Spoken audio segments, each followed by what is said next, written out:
আজকের অনুষ্ঠানের সম্মানিত সভাপতি পঞ্চগড় সভাপতি ইসলাম কলেজ উপস্থিত আছেন সাবেক ছাত্রনেতা ঝালকাঠি বিএনপির সম্মানিত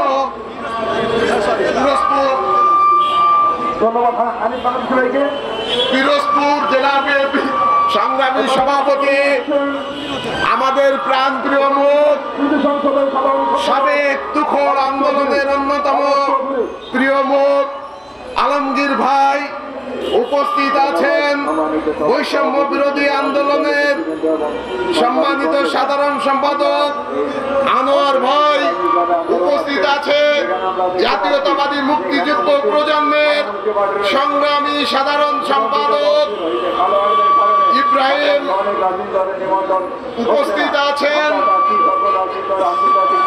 আমার প্রাণপ্রিয় বন্ধু বিশিষ্ট সংগঠক সৈয়দ মোজাম্মেল হোসেন শাহিন সহ বিভিন্ন পর্যায়ের নেতৃবৃন্দ সংগ্রামী ভাইয়েরা আজকে কথায় কথায় আন্দোলনকে প্রশ্নবিদ্ধ করতে শুনতে পাই। আমি আজকে বর্তমান প্রজন্মের কাছে জানতে চাই বাংলাদেশে যতবার বাধার সম্মুখীন হয়েছে ততবার বাংলাদেশকে কে উদ্ধার করেছে?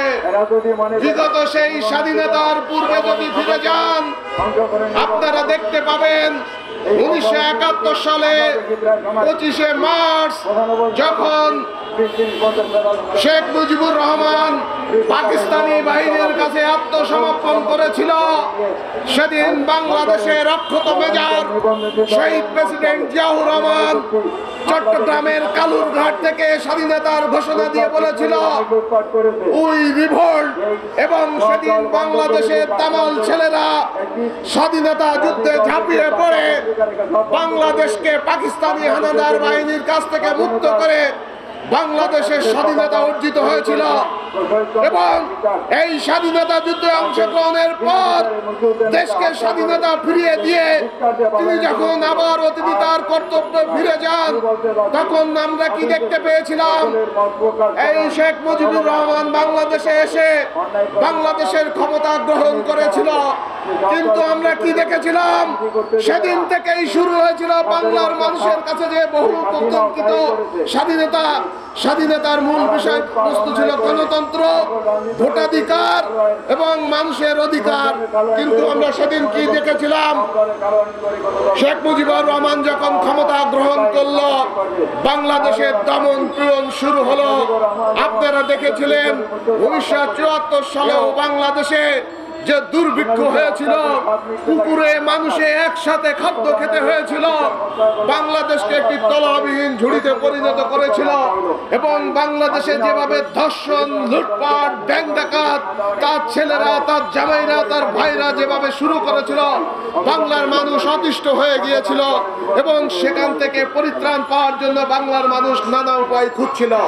আমরা সেদিন কি দেখেছিলাম? যখন শেখ মুজিবুর রহমান মৃত্যুবরণ করেছিল ভারতীয় ষড়যন্ত্রের মাধ্যমে, তারপরে আবারও আমাদের বাংলার রাখাল রাজা শহীদ প্রেসিডেন্ট জিয়াউর রহমান বাংলাদেশের সিপাহী বিপ্লবের মাধ্যমে ক্ষমতায় এসে শেখ মুজিব বাংলাদেশের যে গণতন্ত্রকে হরণ করেছিল, বাংলাদেশের সংবাদপত্রের স্বাধীনতা হরণ করেছিল, বাংলাদেশের মানুষের ভোটাধিকার কেড়ে নিয়েছিল। কিন্তু এই বাংলার রাখাল রাজা সেদিন বহুদলীয় গণতন্ত্র প্রবর্তনের মাধ্যমে বাংলাদেশের মানুষের ভোটাধিকার ফিরিয়ে দিয়েছিল। এবং আজকের এই স্বৈরাচারী ঘোষিত ফ্যাসিস্ট শেখ হাসিনা 1981 সালে তাকে বাংলাদেশে আসার সুযোগ করে দিয়েছিল আমাদের প্রাণপ্রিয় নেতা বাংলার রাখাল রাজা শহীদ প্রেসিডেন্ট জিয়াউর রহমান। এবং আমরা কি দেখেছিলাম?